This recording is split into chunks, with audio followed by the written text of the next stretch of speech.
त्वमेव बन्धुश्च सखा त्वमेव त्वमेव विद्या द्रविडं त्वमेव त्वमेव सर्वं मम देव देव। श्री गर्ग संहिता के वृंदावन खंड का पहला अध्याय। सनंद गोपों को महावन से वृंदावन में चलने की सम्मति देना और ब्रजमंडल के सर्वाधिक महात्म्य का वर्णन करना। श्री यमुना जी के तट पर जहाँ कोकिलाएं तथा क्रीड़ा शुक विचरते हैं, गुंजा पुंज से विलसित देव पुष्प पारिजात आदि के कुंज में शंख सदृश सुंदर ग्रीवा से सुशोभित तथा एक दूसरे के गले में बाँह डालकर चलने वाले प्रिया प्रियतम श्री राधा कृष्ण मेरे लिए मंगलमय हों। मैं अज्ञान रूपी रतौंधी से अंधा हो रहा था, जिन्होंने ज्ञान रूपी अंजन की शलाका से मेरी आँखें खोल दी। उन श्री गुरुदेव को मेरा नमस्कार है। श्री नारद जी कहते हैं, राजन, एक समय की बात है, व्रज में विविध उपद्रव होते देख नंदराज ने अपने सहायक नंदों, उपनंदों, वृषभानुवरों तथा अन्य बड़े बूढ़ों गोपों को बुलाकर सभा में उनसे कहा। नंद बोले, गोपगण, महावन में तो बहुत से उत्पात हो रहे हैं, बताइए हम लोगों को इस समय क्या करना चाहिए। श्री नारद जी कहते हैं, यह सुनकर उन सब में विशेष मंत्र कुशल वृद्ध गोप सनंद ने बलराम और श्री कृष्ण को गोद में लेकर नंदराज से कहा। सनंद बोले, मेरे विचार से तो हमें अपने समस्त परिकरों के साथ यहाँ से उठ चलना चाहिए और किसी दूसरे ऐसे स्थान में जाकर डेरा डालना चाहिए जहाँ उत्पात की संभावना न हो। तुम्हारा बालक श्री कृष्ण हम सबको प्राणों के समान प्रिय है, व्रजवासियों का जीवन है, व्रज का धन और गोकुल का दीपक है और अपनी बाल लीला से सबके मन को मोह लेने वाला है। हाय, कितने खेद की बात है कि इस बालक पर पूतना, शकट और तृणावर्त का आक्रमण हुआ, फिर उसके ऊपर वृक्ष गिर पड़े। इन सब संकटों से यह किसी प्रकार बचा है। इससे बढ़कर उत्पात और क्या हो सकता है। इसलिए हम लोग अपने बालकों के साथ वृंदावन में चलें और जब उत्पात शांत हो जाएं तब फिर आ जाएंगे। नंद ने पूछा, बुद्धिमानों में श्रेष्ठ सनंद जी, इस व्रज से वृंदावन कितनी दूर है? वह वन कितने कोसों में फैला हुआ है? उसका लक्षण क्या है और वह कौन सा सुख सुलभ है? यह सब बताइए। सनंद बोले, बरहिशत से ईशान कोण, यदुपुर से दक्षिण और शोणपुर से पश्चिम की भूमि को माथुर मंडल कहते हैं। माथुर मंडल के भीतर 20.5 योजन विस्तृत भूभाग को मनीषी पुरुषों ने दिव्य माथुर मंडल या व्रज बताया है। एक बार मैं मथुरापुरी में वसुदेव जी के घर ठहरा हुआ था। वहीं श्री गर्गाचार्य जी के मुख से मैंने सुना था कि तीर्थराज प्रयाग ने भी इस दिव्य मथुरा मंडल की पूजा की है। यूँ तो मथुरा मंडल में बहुत से वन हैं, किंतु उन सबसे श्रेष्ठ वृंदावन नामक वन है, जो परिपूर्णतम भगवान के भी मन को हरण करने वाला लीला क्रीड़ा स्थल है। वैकुंठ से बढ़कर दूसरा कोई लोक ना तो हुआ है और न आगे होगा।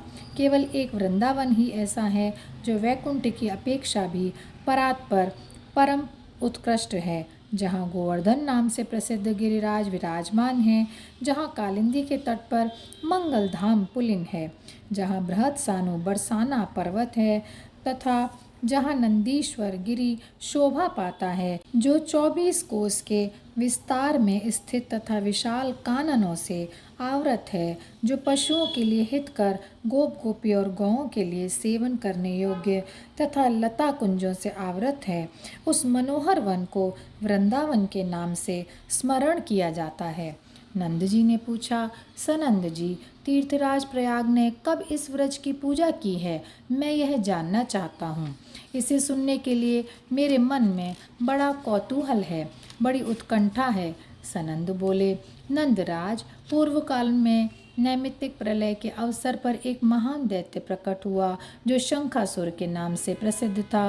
वह वेदद्रोही दैत्य राज समस्त देवताओं को जीतकर ब्रह्मलोक में गया और वहां सोते हुए ब्रह्मा जी के पास से वेदों की पोथी चुराकर समुद्र में जा घुसा।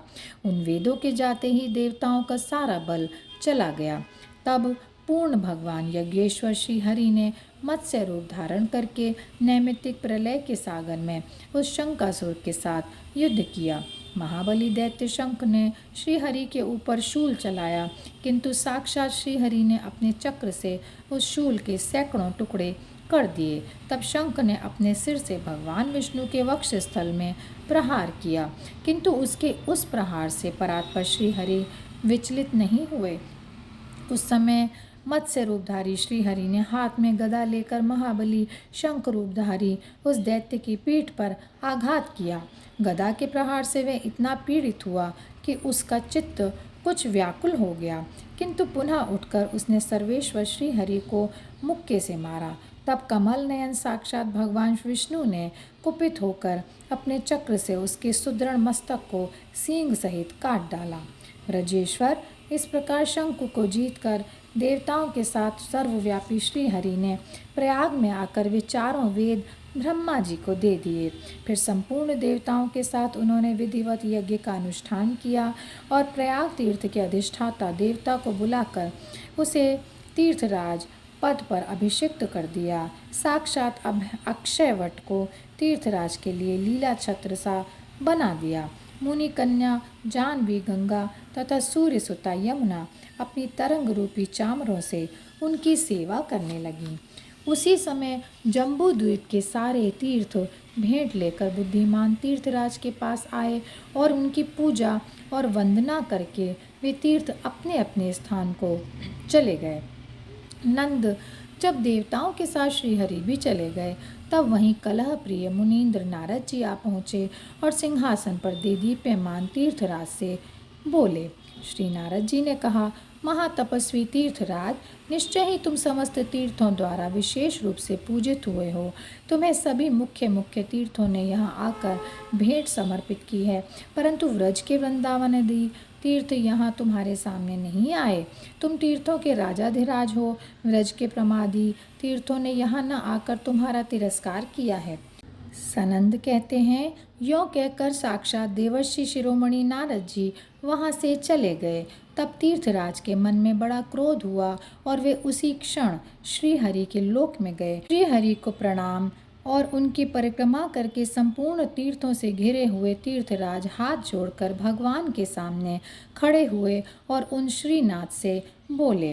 तीर्थराज ने कहा, देव देव, मैं आपकी सेवा में इसलिए आया हूँ कि आपने तो मुझे तीर्थराज बनाया और समस्त तीर्थों ने मुझे भेंट की, किंतु मथुरा मंडल के तीर्थ मेरे पास नहीं आए। उन प्रमादी व्रज तीर्थों ने मेरा तिरस्कार किया है।